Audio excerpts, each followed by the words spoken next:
10월 19일 화요일 매일 성경 묵상을 시작하겠습니다.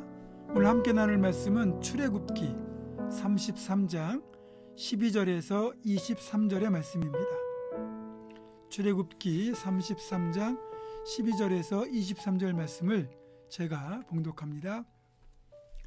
모세가 여호와께 아뢰되 보시옵소서, 주께서 내게 이 백성을 인도하여 올라가라 하시면서 나와 함께 보낼 자를 내게 지시하지 아니하시나이다.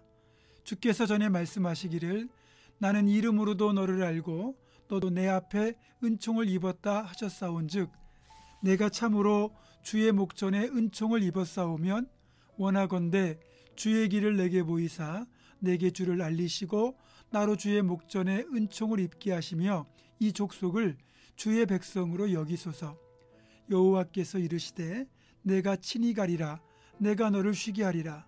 모세가 여호와께 아뢰되 주께서 친히 가지 아니하시려거든 우리를 이곳에서 올려보내지 마옵소서. 나와 주의 백성이 주의 목전에 은총 입은 줄을 무엇으로 알리이까? 주께서 우리와 함께 행하심으로 나와 주의 백성을 천하 만민 중에 구별하심이 아니니이까? 여호와께서 모세에게 이르시되 네가 말하는 이 일도 내가 아리니 너는 내 목전에 은총을 입었고 내가 이름으로도 너를 알미니라.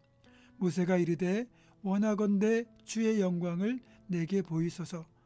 여호와께서 이르시되 내가 내 모든 선한 것을 내 앞으로 지나가게 하고 여호와의 이름을 내 앞에 선포하리라. 나는 은혜 베풀 자에게 은혜를 베풀고 긍휼히 여길 자에게 긍휼을 베푸느니라. 또 이르시되 네가 내 얼굴을 보지 못하리니 나를 보고 살 자가 없음이니라. 여호와께서 또 이르시기를 보라, 내 곁에 한 장소가 있으니 너는 그 반석 위에 서라. 내 영광이 지나갈 때에 내가 너를 반석 틈에 두고 내가 지나도록 내 손으로 너를 덮었다가 손을 거두리니 네가 내 등을 볼 것이요 얼굴은 보지 못하리라. 아멘.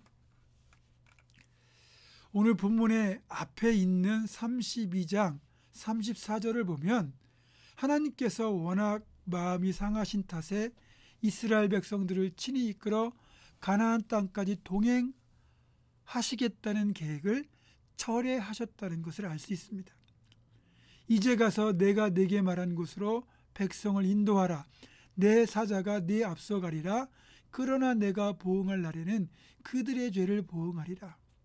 이 말씀을 보면 하나님은 이스라엘 백성들과 함께 가지 않으시고 대신에 하나님의 사자가 앞서 갈 것이라는 말씀을 하시는데 이 말의 의미를 제대로 알려면 33장 1절부터 3절을 보면 됩니다. 여호와께서 모세에게 이르시되 너는 네가 애굽 땅에서 인도하여 낸 백성과 함께 여기를 떠나서 내가 아브라함과 이삭과 야곱에게 맹세하여 네 자손에게 주기로 한 그 땅으로 올라가라. 너희를 적과 꿀이 흐르는 땅에 이르게 하려니와 나는 너희와 함께 올라가지 아니하리니. 하나님께서 이스라엘 백성들을 약속한 대로 가나안 땅으로 올려보내긴 하겠지만 하나님은 함께하지 않겠다는 이 말씀의 의미는 어떤 걸까요? 이어지는 말씀에서 우리는 그 이유를 알 수 있습니다. 너희는 목이 곧은 백성인즉 내가 길에서 너희를 진멸할까 염려함이라. 금송아지를 만들어서 그것을 하나님이라고 섬겼던 죄를 이스라엘 백성들이 범하잖아요.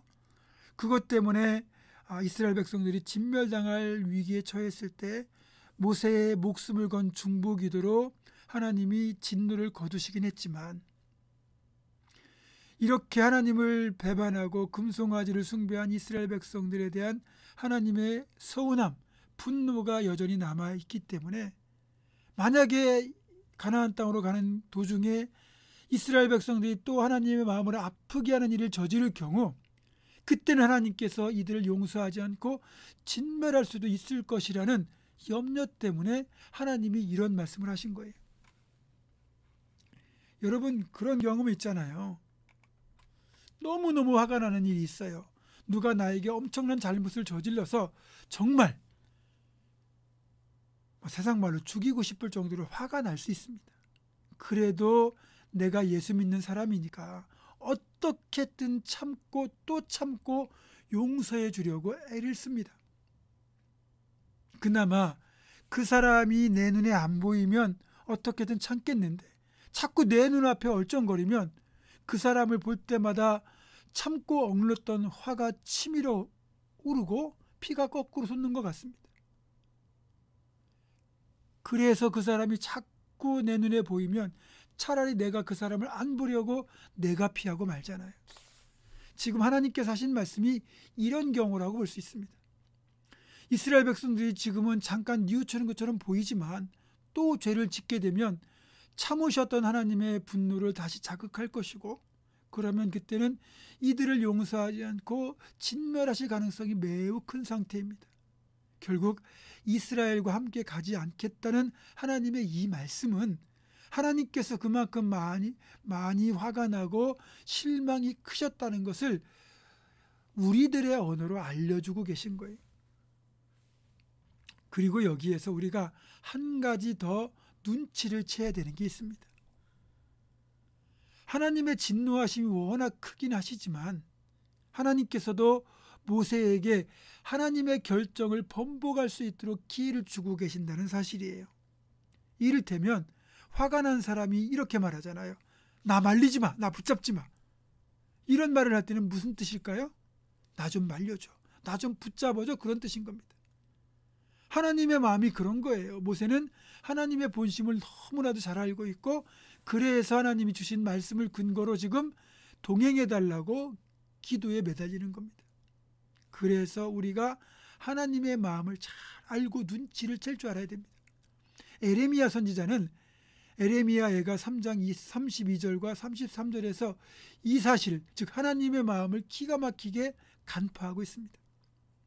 그가 비록 근심하게 하시나 그의 풍부한 인자하심에 따라 긍휼히 여기실 것임이라. 주께서 인생으로 고생하게 하시며 근심하게 하심은 본심이 아니시로다. 아멘. 모세는 이런 하나님의 마음을 기가 막힐 정도로 잘 알아차립니다. 하나님께서 같이 가지 않겠다고 말씀하시니까 모세가 오늘 본문 15절에서 이렇게 간구하죠. 모세가 여호와께 아뢰되 주께서 친히 가지 아니하시려거든 우리를 이곳에서 올려보내지 마옵소서. 임마누엘, 즉 하나님의 동행하심이 없다면 그것은 껍데기에 불과한 인생이라는 것, 하나님께서 함께하지 않는 가나안 땅은 의미가 없다는 것, 다시 말하면 제 아무리 물질적으로 넉넉하게 산다고 해도 하나님이 함께하지 않으면 그건 진짜 잘 사는 게 아니라는 것을 모세는 너무너무 잘 알고 있던 겁니다. 우리도 마찬가지예요. 하나님이 내 삶에 함께하지 않는다면 비록 몸은 살았으나 영혼이 죽은 것과 마찬가지입니다. 껍데기만 있는 거예요. 혹 세상적인 기준으로 잘 산다고 할지라도 그 사람에게 하나님이 계시지 않는다면 그건 복이 아니라 오히려 저주라는 것을 알아야 됩니다. 사랑하는 성도 여러분, 임마누엘, 우리와 함께 하시고 우리와 동행하신 하나님이 지금도 나와 함께 하시는 것이 진정으로 복된 인생임을 늘 기억하시고 하나님과 동행하며 살아가는 우리 모두가 되기를 주님의 이름으로 축원합니다. 기도하겠습니다. 임마누엘, 우리와 늘 함께 하시고 동행하시는 참 좋으신 아버지 하나님, 어떤 상황에서도 하나님과 함께하는 것만이, 또 하나님이 우리와 함께 하시는 것만이 진정 복된 길임을 기억하며 어떤 상황에서도 하나님 떠나지 않고 하나님과 동행하는 우리의 삶이 되게 하여 주시옵소서.